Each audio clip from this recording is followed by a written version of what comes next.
Il lavoro continuo di medici e infermieri per salvare pazienti, la lotta al Covid-19 all'interno della terapia intensiva dell'ospedale di Treviso, in un video shock tra poco. Multe da 400 a 3.000 euro sono quelle previste dal nuovo decreto sull'emergenza coronavirus, lo ha detto il Presidente del Consiglio Giuseppe Conte in conferenza stampa a Palazzo Chigi pochi minuti fa. Al via la distribuzione delle mascherine della Regione, alcuni comuni hanno optato per la consegna porta a porta a Treviso Gazebi in centro storico e nei quartieri. Avviata oggi all'ULSS 2 la nuova task force per individuare gli asintomatici positivi. I tamponi ora si fanno senza scendere dalla macchina. I reparti di terapia intensiva restano gli osservati speciali, c'è il rischio overbooking a breve, ha ricordato il governatore, per questo si è deciso di prendere in prestito anche ventilatori dai veterinari. Sono state oltre 1.000 le aziende controllate dagli Spisal in Veneto, interessati oltre 100.000 lavoratori. Per l'assessore Lanzarini il quadro emerso è buono, record di sopralluoghi nel Trevigiano. 350 fabbriche hanno chiesto la cassa integrazione ordinaria, una situazione senza precedenti nella storia recente del nostro sistema produttivo, fa sapere la CGIL Treviso. Sul fronte economico dati pesantissimi con perdite che aumentano giorno per giorno, l'impegno della Camera di Commercio di Belluno Treviso per fare pressing sul governo. Buonasera, ben ritrovati in diretta con l'informazione di Antena 3, questo è il telegiornale di Treviso. Dunque subito gli aggiornamenti per quanto riguarda i contagi, è arrivato pochi minuti fa, sapete, lo possiamo vedere insieme da questa tabella, superato il numero dei 6.000 contagi nella nostra regione, più 121 da questa mattina, 16.220 persone sono in isolamento e purtroppo i decessi salgono a 237, le persone in terapia intensiva 314, questo in base all'aggiornamento di oggi pomeriggio. Vogliamo dirvi però subito dalla conferenza stampa del Premier Conte, prima del tema multe, dirvi come la filiera anche dei benzinai oltre che dell'alimentare sarà garantita, ha detto il Premier. Per quanto concerne le multe, il Consiglio dei Ministri ha approvato le multe e sanzioni per punire chi non rispetta i divieti emanati per evitare il contagio da coronavirus e dunque limitare gli spostamenti dei cittadini. Il provvedimento prevede una sanzione amministrativa da 400 a 3.000 euro. Per i negozi che non rispettano la chiusura è prevista la chiusura provvisoria dell'attività o dell'esercizio per una durata non superiore a 5 giorni. Questa è la stretta annunciata poco fa dal Premier. I provvedimenti di contenimento attualmente sono previsti fino al 3 aprile, non andranno fino al 31 luglio. Fino al 31 luglio è l'emergenza sanitaria che appunto è stata così sancita il 31 gennaio e ha questa finestra del 31 luglio, ma ovviamente tutti ci auguriamo che i provvedimenti terminino prima e così l'emergenza. Allora, la dura realtà, i reparti di terapia intensiva. In questo video esclusivo vi facciamo vedere la terapia intensiva del Cafoncello, dove ogni giorno medici e infermieri combattono per salvare le vite umane. Sono immagini forti.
Queste dunque le immagini forti di una terapia intensiva, la terapia intensiva del Cafoncello di Treviso. I tamponi ai cittadini anche a bordo dell'auto. L'ULSS 2 continua la lotta al coronavirus cercando i positivi asintomatici, anche se poco fa dall'Istituto Superiore di Sanità Locatelli ha detto come i positivi asintomatici abbiano possibilità di contagiare molto meno rispetto ai sintomatici. Vediamo come è organizzato questo piano dei cosiddetti tamponi a bordo auto con il direttore generale Benazzi. Nome, cognome, data di nascita in alto? Sì, perfetto. E lei? Sì, 23 anni, perfetto. Perfetto. Sì, io. Allora, apra la bocca. Bene. Perfetto. Grazie, domani riceverà una mail di risposta. Ha preso il via da parte dell'USL 2 il piano dei tamponi effettuati in auto a Treviso davanti alla Madonnina e poi nel resto della Marca in altri punti individuati dall'azienda sanitaria, perché la parola d'ordine ora nella lotta al coronavirus è intercettare i positivi asintomatici. Circa 100 le persone al giorno che verranno sottoposte ai test. Devono telefonare al numero del Dipartimento di Prevenzione, il numero verde, vengono messi in una lista con gli orari, arrivano in macchina alla Madonnina oppure nelle altre sedi che andremo ad aprire adesso. A Castelfranco c'è già, poi apriremo una tenda anche al distretto di Conegliano, per cui verranno fatti i tamponi al volo. Vale per tutti i cittadini che si presentano, soprattutto per i cittadini che pensano di aver avuto dei contatti con persone che sono positive. La persona verrà poi informata sull'esito del tampone per prendere le misure necessarie in caso di positività. E arriva un primo bilancio dei test effettuati nella giornata di lunedì al personale sanitario del Cafoncello. Abbiamo trovato su un centinaio di tamponi, pare una quindicina di persone positive, ma questo penso che sia un po' il rapporto che andremo a trovare soprattutto in chi è esposto, in chi comunque è stato e a contatto con qualcuno che aveva il Covid positivo. Ma accanto all'azione preventiva dei tamponi c'è quella della riorganizzazione ospedaliera. Nel Covid Center di Vittorio Veneto si continua con il lavoro di creazione di posti letto, si è arrivati a 170. Di cui già una novantina sono stati occupati da pazienti Covid positivi, liberando ovviamente gli ospedali da questi pazienti che devono ancora rimanere all'interno della struttura. Abbiamo attivato 6 posti di terapia intensiva sempre a Vittorio Veneto, ne abbiamo già occupati 2 oggi. Nel frattempo si attende dalla Regione l'ok per attivare altri 6 posti di terapia intensiva a Vittorio, mentre se ne stanno predisponendo ulteriori 7 ad Oderzo. Ancora nel giro di una settimana si adotteranno altri 9 ventilatori al Cafoncello. Noi ci stiamo preparando, spiega il direttore generale Benazzi, ma i cittadini devono continuare ad aiutarci stando a casa. C'erano diversi timori sul piano di distribuzione delle mascherine in comune a Treviso, città da quasi 90.000 abitanti, che non poteva utilizzare il porta a porta evidentemente. Vediamo com'è andata la distribuzione a piedi in centro storico, in auto nei quartieri, poi ci colleghiamo già con noi, forse lo possiamo far vedere, anche il sindaco di Treviso Mario Conte, tra pochissimo, prima del servizio. Come potete vedere, le macchine stanno procedendo a passo d'uomo in modo molto regolare, quindi direi che la macchina organizzativa che abbiamo così organizzato proprio in questi giorni sta funzionando molto bene. Sono oltre 15.000 le mascherine distribuite fin d'ora dalla Protezione Civile ai cittadini di Treviso nella prima delle 2 giornate organizzate in centro storico e nei quartieri. Questa mattina la distribuzione entro mura con cittadini a piedi, pazientemente in fila e a debita distanza sin dal mattino. Non abbiamo avuto un momento di stasi perché arrivati c'era già la coda per tutta la piazza, poi l'abbiamo smaltita molto velocemente e adesso abbiamo un ritorno verso mezzogiorno, però 10 e mezza c'era sempre gente che veniva. Alpini, Protezione Civile, associazioni di volontariato, tutti impegnati nei diversi gazebo allestiti nei 4 punti del centro. Questa distribuzione continuerà anche domani mattina? Continuerà anche domani mattina, sempre nel centro storico con le stesse modalità. Cioè da che orario? Dalle 9 alle 12 nel centro storico. Mentre il pomeriggio? Con sempre le stesse modalità di orario, perciò dalle 14 alle 20 saremo in 11 posti nei quartieri di Treviso. Mercato Ortofrutticolo, Stadio Monigo, San Pelaio, Sant'Artemio, Piscine Selvana, Prato Fiera, Sant'Antonino, Cimitero di San Lazzaro, Scuola Mantegna, la dogana e San Bartolomeo. E queste sono le immagini della distribuzione di oggi pomeriggio, con una persona solo per auto e tutte in fila per evitare il più possibile contatti diretti. Domani si replica con le stesse modalità anche per la consegna a domicilio. Oltre 1500 le richieste arrivate al centralino della Protezione Civile, di queste già 1000 quelle evase, per un servizio che andrà avanti ad oltranza. I posti rimangono gli stessi, con gli stessi orari e le stesse modalità. Chi oggi non è venuto e non è potuto venire a prendere la mascherina può venire nella giornata di domani. Sempre il pomeriggio, tutto il giorno, abbiamo degli orari? Allora, gli orari sono sempre gli stessi, dalle 9 a mezzogiorno per il centro, dalle 14 alle 20 in tutti i quartieri, secondo le lettere che abbiamo già comunicato a tutti i cittadini. Così con il comandante della Polizia Locale, subito il sindaco di Treviso, Mario Conte, grazie per essere con noi, buonasera. Grazie a voi, buonasera. Che dati allora, sindaco?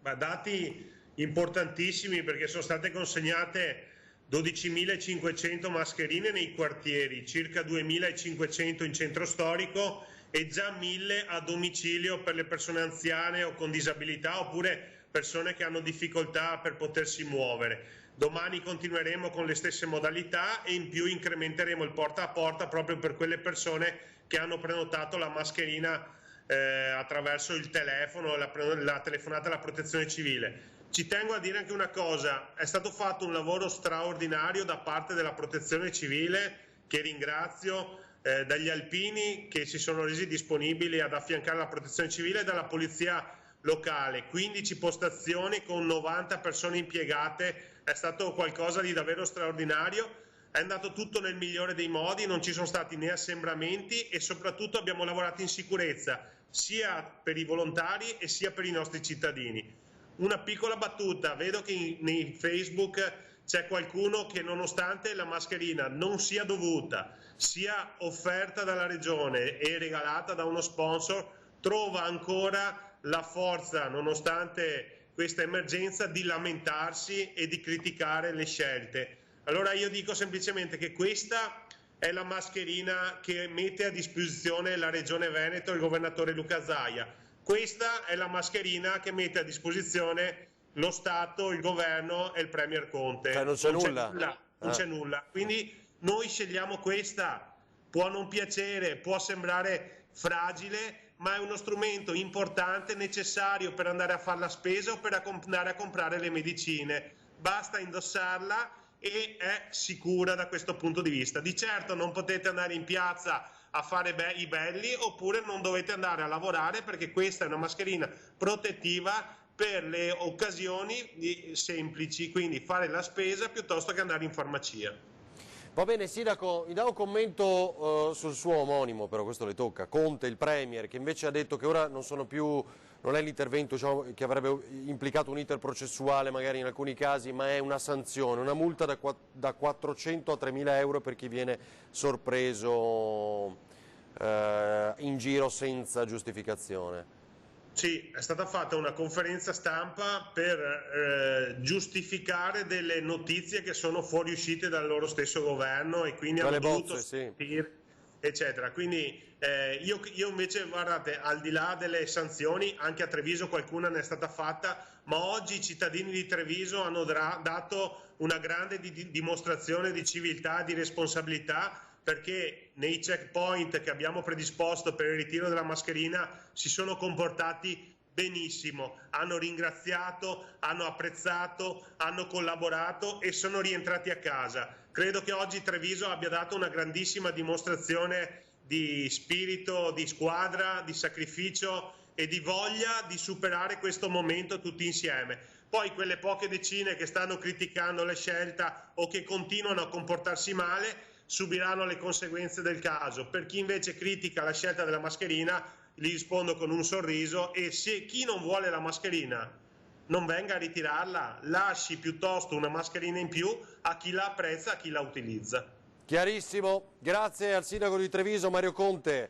Grazie a tutti voi, buon lavoro e grazie per il lavoro che svolgete tutti i giorni dal primo giorno di questa crisi. Grazie Sindaco e soprattutto lei che ci aiuta appunto a dare notizie vere e verificate. Grazie al Sindaco di Treviso Mario Conte. Allora adesso torniamo invece alla conferenza stampa di stamattina anche con i dati sugli spostamenti in Veneto che si sono dimezzati in 3 settimane, a dirlo uno studio della Regione. Zaia poi ha fatto il punto anche sui respiratori e ha ribadito quello che aveva detto qua qualche giorno fa, si chiederà aiuto anche ai veterinari. Tutto nel servizio.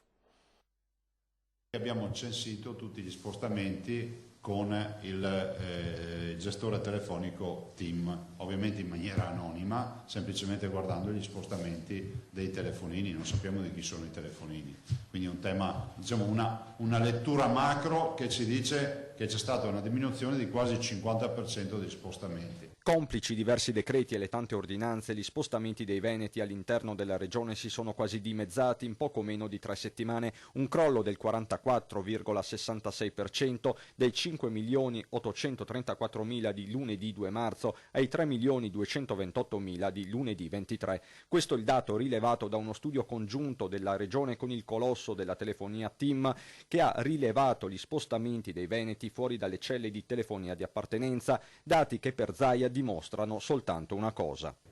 I veneti si stanno comportando bene, li voglio ringraziare uno ad uno, e i veneti hanno dimostrato di avere rispetto per la propria salute. E proprio la salute dei veneti è la priorità in questi giorni di emergenza infinita, con la contabilità aggiornata dei posti letto in terapia intensiva che si stanno rapidamente esaurendo. Qualcosa però potrebbe cambiare già nelle prossime ore. Siamo in attesa di un carico di 50 respiratori che abbiamo comprato in Svizzera, che è per strada, se qualcuno non ce lo blocca per strada ha già passato Milano, e sono 50 nuove speranze di vita. Resta l'obiettivo di arrivare a 825 posti di terapia intensiva, anche per questo si aspettano le mosse della Protezione Civile Nazionale. Da subito abbiamo chiesto in tutte le riunioni 200 respiratori al governo, quindi alla Protezione Civile. Ad oggi ne sono arrivati una cinquantina, poco meno di una cinquantina, ad oggi dopo un mese. Siamo molto preoccupati per questo e non è polemica, ma è un intervento costruttivo per dire che la nostra programmazione si è sempre basata sul fatto che questi respiratori dovevano arrivare. In attesa dello sblocco da Roma, Zaia ha confermato la decisione già annunciata nel corso delle nostre trasmissioni pochi giorni fa riguardante i respiratori veterinari, 50 in tutto il Veneto. Abbiamo dato a disposizione agli operatori nel frattempo di provvedere anche alla confisca, brutto termine, al prestito di tutti quelli che sono i respiratori negli studi veterinari. La parte meccanica e i respiratori negli studi veterinari sono tutti per uso umano. Le terapie intensive quindi sono la priorità, evitare l'overbooking all'imperativo, a Verona più che altrove dove la contiguità con le zone lombarde si fa sempre più sentire. Altro fronte sempre caldo, quello delle mascherine, per cui Zaia chiede un cambio di politiche economiche. Io auspico che questa industria diventi strategica, non solo delle mascherine, di tutto, e qualcuno deve anche interrogarsi sul fatto che le mascherine è diseconomico produrle qui, e quindi bisogna fare quello che qualcuno si inorridisce quando lo si dice, fare l'aiuto di Stato e garantire che l'impresa resti aperta e resti sul mercato, tamponando il delta che magari ha nel costo di produzione con l'azienda cinese che è la più competitiva. Questo è quello che dobbiamo fare. E poi sapete, da alcuni giorni sono in corso i controlli all'interno delle aziende ad opera dello Spisal, più di 1000 questi controlli per un bacino complessivo di oltre 100.000 lavoratori. Per l'assessore Lanzarin, assessore alla sanità della Regione Veneto, il quadro è buono. Dal 16 di marzo al 20 di marzo sono state controllate 1085 aziende per un totale di 108.256 lavoratori, quindi capite insomma che sono state controllate un bel po' di aziende in ogni azienda sanitaria, quindi nelle 9 aziende sanitarie della nostra regione tramite gli Spisal. Dalla logistica alla grande distribuzione passando per la metalmeccanica e i trasporti sono diversi settori che sono stati controllati in 7 giorni dagli Spisal del Veneto prima della stretta ulteriore voluta dal governo tra sabato e domenica con le nuove chiusure. Solo nella giornata di lunedì 23 marzo per esempio le imprese venete messe sotto la lente sono state 233 con il record di Treviso, ben 85 tra aziende aziende del distretto del mobile e della coltivazione dell'uva. Nelle altre province i controlli sono stati dagli 8 di Belluno ai 26 di Padova. Diversi gli aspetti indagati. Abbiamo verificato che ci fossero il distanziamento tra le persone di almeno 1 metro, che fossero presenti detergenti igienizzanti per lavaggio delle mani, la presenza dei prodotti disinfettanti per la pulizia delle superfici, la cartellonistica varia e quindi anche tutto quanto riguarda il regolamento per quanto riguarda le mense, i servizi igienici, i spogliatoi, insomma che fosse garantita anche qui insomma pulizia e igienizzazione. L'azione degli Spisal ha fatto emergere, a sentire la stessa Lanzarin, un quadro confortante. Non mi risulta che sia stata chiusa nessuna azienda. È emerso che la situazione è una buona situazione, quindi le ditte hanno capito e hanno subito provveduto a distanziare le persone ai posti di lavoro, hanno provveduto anche a recuperare i prodotti per l'igienizzazione, per la pulizia delle mani e quant'altro, quindi insomma noi abbiamo comunque un riscontro positivo da questi controlli. Allora, partirà dalla Camera l'esame del decreto legge emanato oggi dal Consiglio dei Ministri con le misure per il contrasto al coronavirus. È stato annunciato alla conferenza capigruppo di Montecitorio. Questa è una novità sicuramente rispetto ai giorni scorsi. Pubblicità, ci rivediamo per gli aggiornamenti.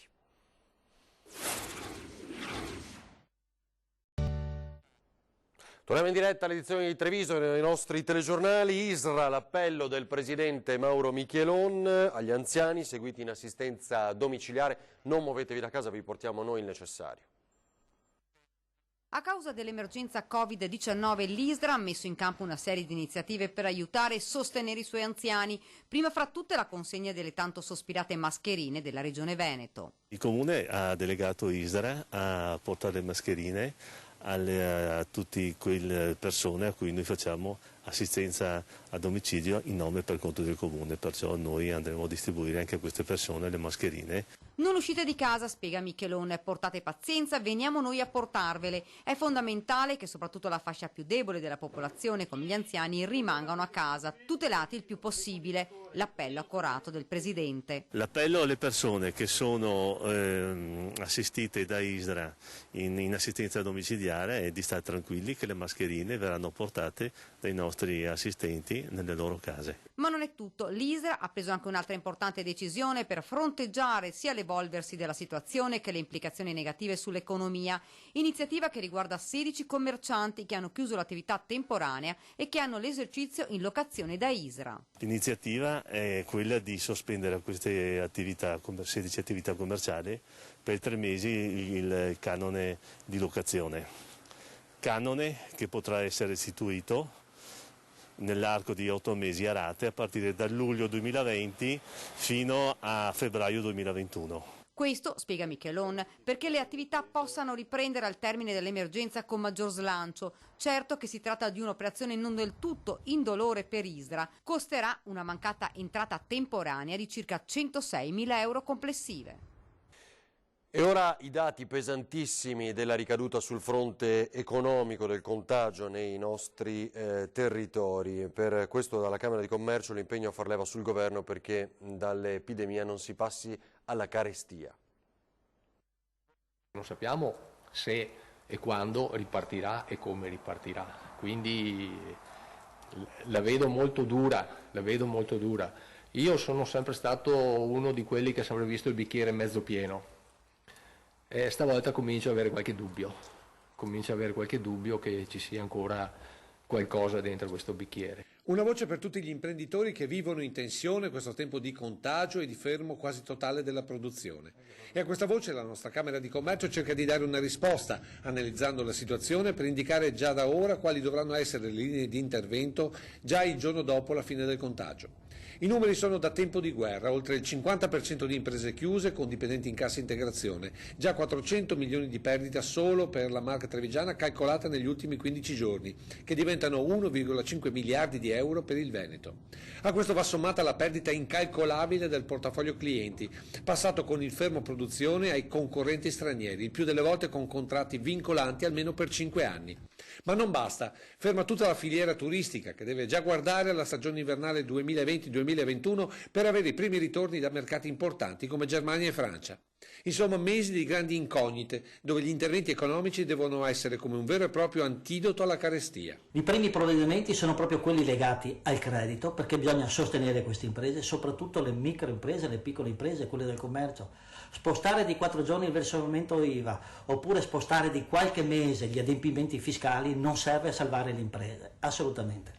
L'altro intervento è quello di intervenire presso la BCE, quindi l'Eurotower, perché cambiano le regole di Basilea 3, perché con questi parametri qui le nostre aziende non possono accedere al credito. Già in regime normale, figuriamoci adesso. Per il Presidente Pozza nei prossimi decreti governativi dovranno esserci certezze e liquidità, credito bancario e congelamento delle imposte, per non ripetere gli errori e gli orrori del 2008. Il Veneto è stata la regione che ha dato un contributo in vite umane più alto di tutta Italia. Quindi abbiamo quella esperienza. Ci salviamo dal coronavirus, ma dobbiamo salvare gli imprenditori anche dopo il coronavirus. Direi proprio di sì, bisogna combattere la pestilenza, ma non creare la carestia. Bisogna assolutamente che ci sia questo piano Marshall, che il governo liberi le risorse per far partire tutti quei cantieri pubblici che sono fermi e di mettere nel mercato della liquidità in modo tale da sostenere tutte le imprese, soprattutto quelle piccole e medie che sono l'ossatura del nostro paese, l'ossatura del nostro Veneto, e solo così si potrà ripartire. E a proposito, 350 fabbriche hanno chiesto la cassa integrazione ordinaria, numeri senza precedenti nella storia del nostro sistema produttivo, fanno sapere dalla CGIL.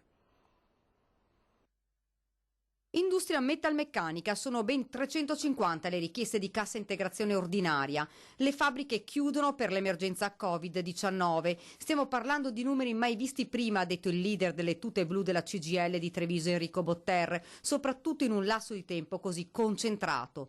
Numeri che seguono all'ulteriore stretta del governo sulle attività produttive con il DPCM del 22 marzo 2020. La sicurezza dei lavoratori va comunque salvaguardata prima di ogni cosa, commenta Mauro Visentin, segretario generale della CGIL. I lavoratori sono preoccupati, lo siamo tutti un po' preoccupati, però vorrei fosse chiaro che se non ci sono questo tipo di prese in posizioni e di, come dire, e di attenzione verso la gravità del momento, il rischio è che sta roba ce la trasciniamo all'infinito, tra l'altro con persone che continuano ad ammalarsi, e credo che la prospettiva sia peggiore sotto questo aspetto. Tra le realtà industriali della marca chiuse con specifici accordi o con la cassa integrazioni, la DeLonghi di Treviso, Electrolux di Susegana, Sole di Oderzio, Stiga e Berco di Castelfranco Veneto, Texa di Monastier di Treviso, Irca Rica e Permastilisa di Vittorio Veneto. Solo questi insieme contano circa 6.500 dipendenti, ma sono moltissime, più di 350 le altre piccole e medie imprese trevigiane che hanno chiesto l'apertura della cassa integrazione ordinaria. L'importante, spiega Visentin, è che tutti rispettino le regole. Perché il problema è che i lavoratori vanno salvaguardati, anche perché quando i lavoratori tornano a casa magari ammalano anche i familiari di questi lavoratori, e pertanto noi siamo attentissimi a questo, e dove non si sta alle regole noi siamo disponibili a denunciarli su tutte quante le piazze e in tutte le forme possibili per provare a far rispettare le regole. Poi lancia un appello. Noi siamo disponibili a qualsiasi tipo di collaborazione e di verifica per questo. Molto più difficile è dove ovviamente non c'è il sindacato, non ci sono lavoratori iscritti o non ci sono i delegati. Però noi abbiamo i numeri di telefono aperti e raccogliamo qualsiasi tipo di segnalazione, e dopodiché la gireremo agli organi competenti, perché è chiaro che qua non c'è spazio per i furbetti per quanto ci riguarda. E poi c'è anche il settore del trasporto persone che è in ginocchio, azzeramento totale del lavoro per gli autobus da turismo in servizi di scuola bus, riduzione di oltre l'80% dei servizi noleggio con conducente e taxi. A spiegare la situazione in diretta Skype questa mattina durante la nostra straordinaria Roberta Marcon, presidente della categoria autobus e servizi turistici di Confartigianato. Noi siamo molto preoccupati perché purtroppo il nostro settore, a causa appunto di questa emergenza, ha subito un azzeramento totale del lavoro. Tra l'altro la nostra categoria è stata quella che è stata colpita fra le prime, perché con il primo DPCM del 22 febbraio che ha sospeso di fatto tutte le attività scolastiche, il nostro lavoro è stato completamente azzerato e quindi siamo tutti fermi. Abbiamo gli autobus e gli scuolabus fermi in tutte le rimesse della provincia di Treviso e del Veneto. Tra l'altro, oltre alla chiusura delle scuole, che ha comportato ovviamente la sospensione dei trasporti scolastici, c'è stato anche ovviamente l'azzeramento di tutto il lavoro accumulato per la stagione, lavoro accumulato con i viaggi di istruzione, che ovviamente sono stati completamente cancellati, e di conseguenza coda anche tutto il lavoro del turismo. Abbiamo cancellazioni che vanno oltre il ponte del 1° giugno, quindi per noi ormai la stagione relativa all'anno 2020 è andata. Praticamente confidiamo forse in una ripresa per fine anno, ma in questo momento la vediamo dura, insomma, e la categoria è di fatto molto preoccupata. Ecco, cosa chiedete voi? Beh, in primis diciamo il decreto legge che è uscito ci ha aiutato per quanto riguarda la cassa integrazione e il pagamento degli F24, però la cosa che chiediamo prima di tutto è che i comuni che, fra virgolette, da questa emergenza hanno avuto un beneficio del 100%, ma che facciano fede ai contratti che sono stati firmati e che quindi ci garantiscano comunque il pagamento dei trasporti scolastici, ovviamente dedotti dalle spese non sostenute, che sono diciamo il carburante, però dal momento che queste spese sono già state messe a bilancio per i comuni, non sono soldi che chiediamo in più, ma che sono già stati stanziati e che comunque garantiscono una certa liquidità alle aziende e le permettono comunque di rimanere in piedi.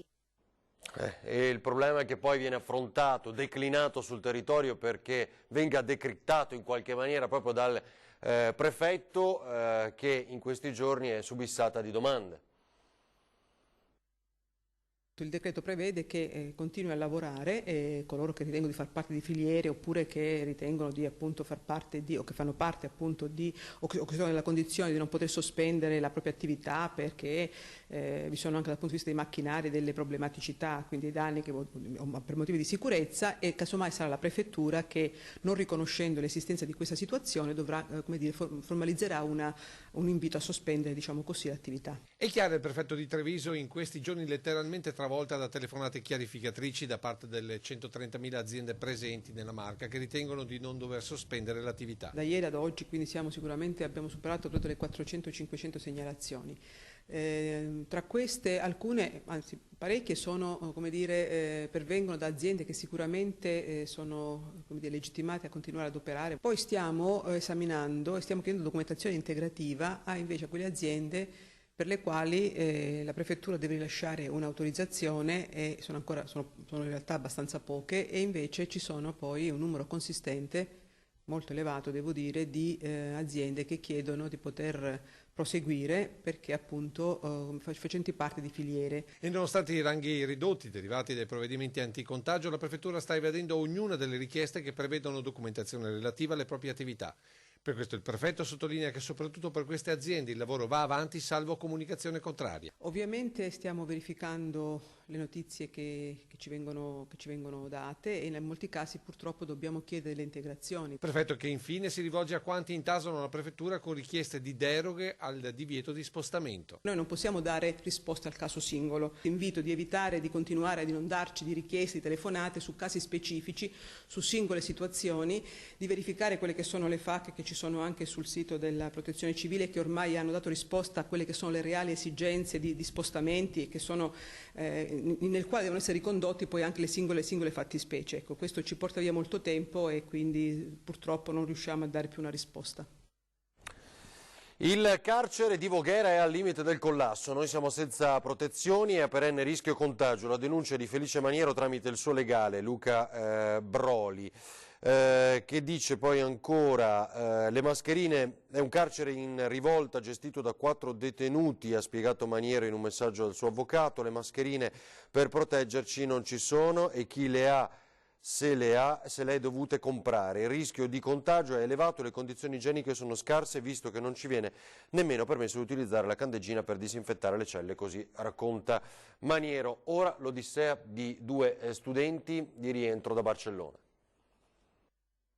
Lui è Nicolò, 21 anni, di Meulo, studente Erasmus bloccato a Barcellona con Martina, anche lei studentessa Erasmus, ma di Silea, in provincia di Treviso.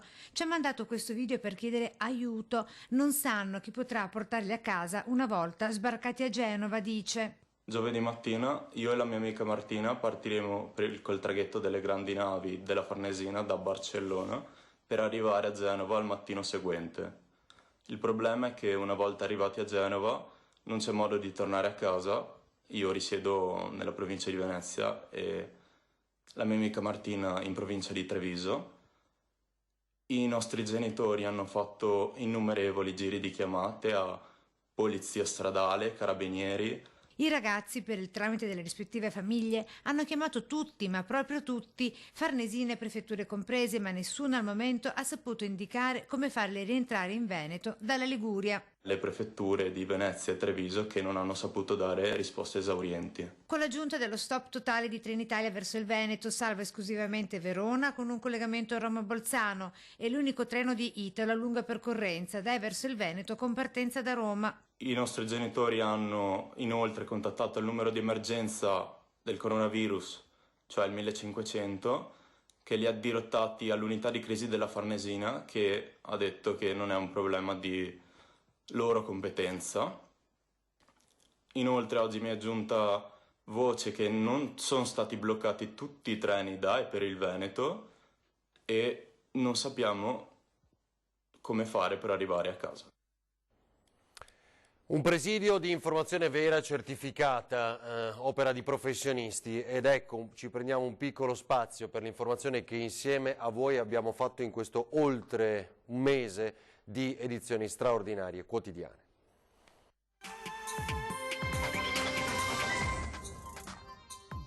Buongiorno e ben ritrovati in diretta, prosegue la nostra straordinaria. È trascorso oltre un mese da quando è scoppiata l'emergenza coronavirus, un'emergenza che ha stravolto e cambiato la vita di tutti. La nostra emittente ha iniziato da subito le edizioni straordinarie per informare i cittadini sull'evolversi della situazione. Ora dopo ora, giorno dopo giorno, abbiamo cercato di fornire puntualmente le informazioni con la consapevolezza del momento drammatico che stiamo vivendo. Restate a casa è diventato il motto che abbiamo diffuso per aiutare prima di tutto voi e per dare una mano a tutte quelle persone che per voi stanno lottando. Il personale sanitario, le forze dell'ordine e quanti sono a lavoro per non far mancare nulla alla gente. Anche Antenna 3 ha dovuto modificare il modo di lavorare. Abbiamo adottato tutte le precauzioni, lo vedete nelle immagini, mascherine in redazione, nelle regie, fino ad organizzare collegamenti via Skype per evitare il più possibile contatti con persone esterne. Oltre un mese per darvi notizie, per sostenervi. Anche per noi è diventato tutto più difficile. Ci laviamo le mani spessissimo, lavoriamo con la mascherina e poi disinfettanti sparsi in ogni angolo della sede. Guanti e gel sono diventati per noi strumenti fondamentali per lavorare, quasi come il computer, i microfoni e le videocamere. Rispondiamo alle vostre domande, alle vostre richieste, cercando di dare delle risposte anche se a volte vanno al di là della nostra competenza. Ma ci proviamo sempre.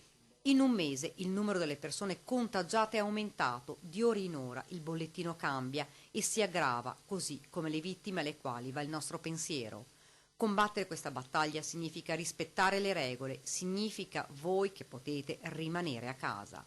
Vi ringraziamo per i complimenti che ogni giorno ci danno la forza di andare avanti, ma anche le critiche costruttive perché ci aiutano a migliorare. Questo virus maledetto va sconfitto e lo possiamo fare tutti insieme, noi e voi, rispettando le regole. Noi ci stiamo provando, siamo presenti tutti i giorni, dalla mattina alla sera. Aiutateci e aiutatevi ad uscire da questo momento drammatico che ha segnato e segnerà la vita di tutti. Il punto di un'altra giornata. Ed è morto all'età di 92 anni in Francia Alberto Uderzo, il disegnatore del celebre fumetto Asterix. Uderzo è morto nel sonno nella sua casa alle porte di Parigi per una crisi cardiaca senza alcun legame con il coronavirus, ha fatto sapere la famiglia, aggiungendo che era in uno stato di estremo affaticamento da diverse settimane. I genitori di Alberto, Leandro Uderzo, come lascia intendere il cognome, erano originari di Oderzo, emigrarono nel 1922 e nel 27 nacque Alberto, diventato un'istituzione in Francia. L'uomo non ha mai dimenticato Oderzo, che visitò ancora negli anni 50. E adesso le notizie da Belluno.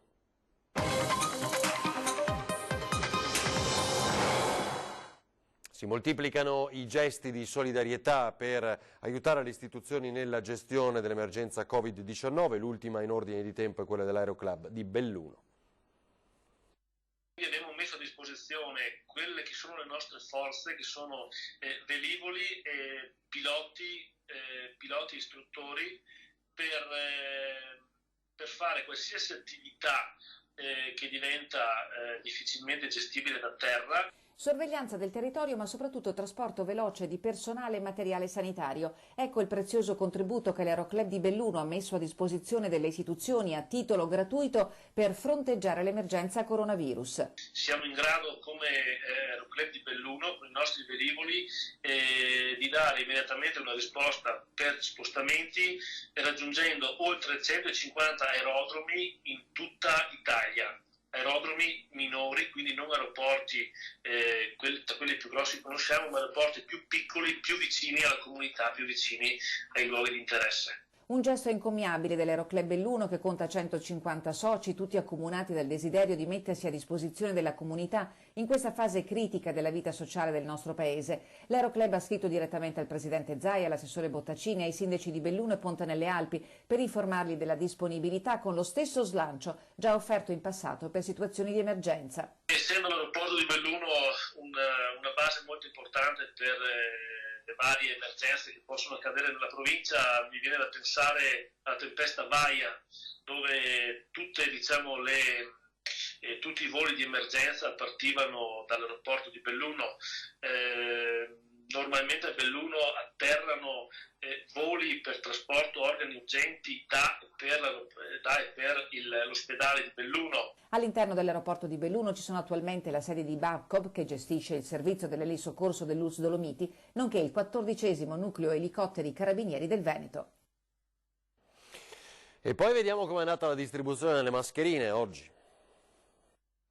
Hanno superato quota 40.000 le mascherine realizzate da Grafica Veneta e distribuite dalla Regione Veneto alla provincia di Belluno e da questa ai comuni. Oltre 7.000 quelle arrivate già impacchettate al comune di Belluno in confezioni da 25 e 50 pezzi.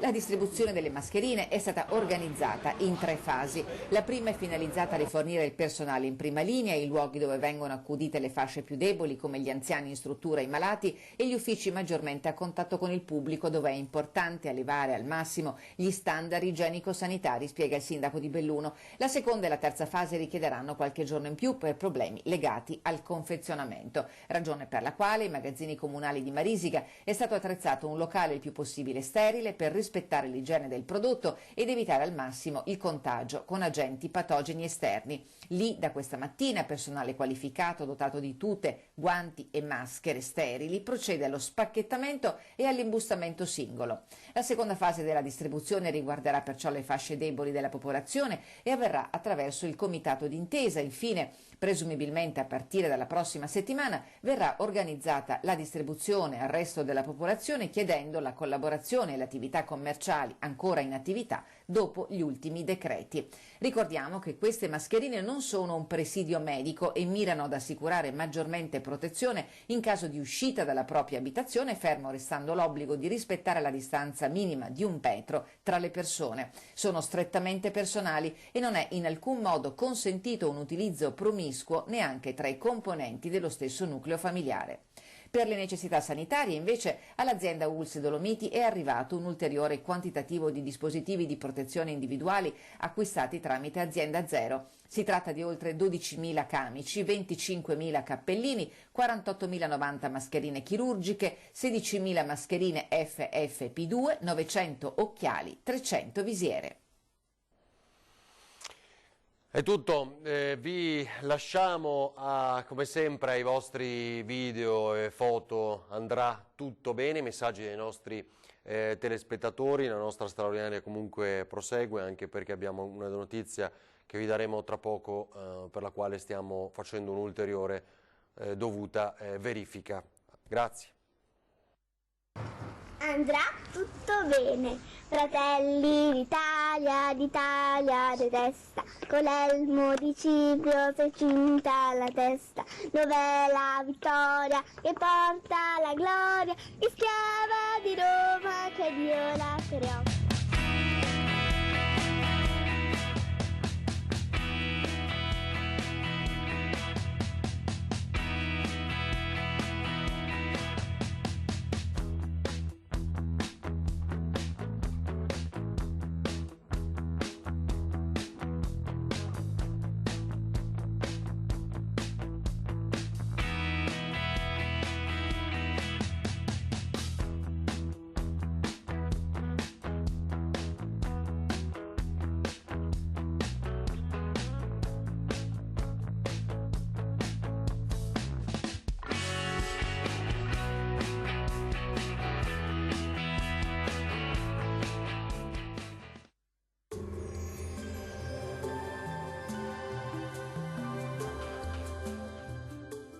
Super fresco a Ponte della Priula, negozio fuori dal coro. Super fresco a Ponte della Priula, qualità al giusto prezzo. Bentrovati al meteo. L'irruzione di aria fredda siberiana avrà conseguenze anche nella giornata di mercoledì 25 marzo. Ma vediamo la previsione nel dettaglio. Sul Veneto condizioni di tempo in prevalenza asciutto e stabile, il cielo si presenterà tuttavia molto nuvoloso e coperto, vedete al pomeriggio non si escludono anche dei rovesci sul bellunese. Temperature fredde, minime comprese tra -3 e 2 gradi, massime oscillanti tra gli 8 e i 10 gradi. Ci spostiamo ora sul Friuli Venezia Giulia, anche qui il cielo sarà grigio e nuvoloso, senza piogge, al pomeriggio non si esclude anche qualche parentesi maggiormente soleggiata.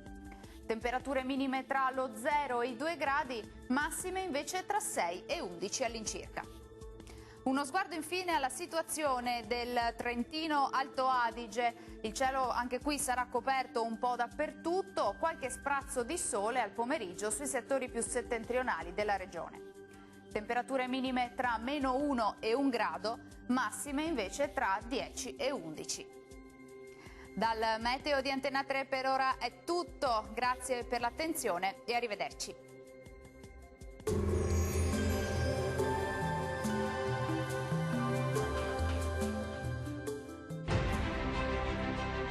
Amaro Montegrappa, alcol da cereali con erbe ed estratti naturali. Amaro Montegrappa, chiedilo al tuo bar.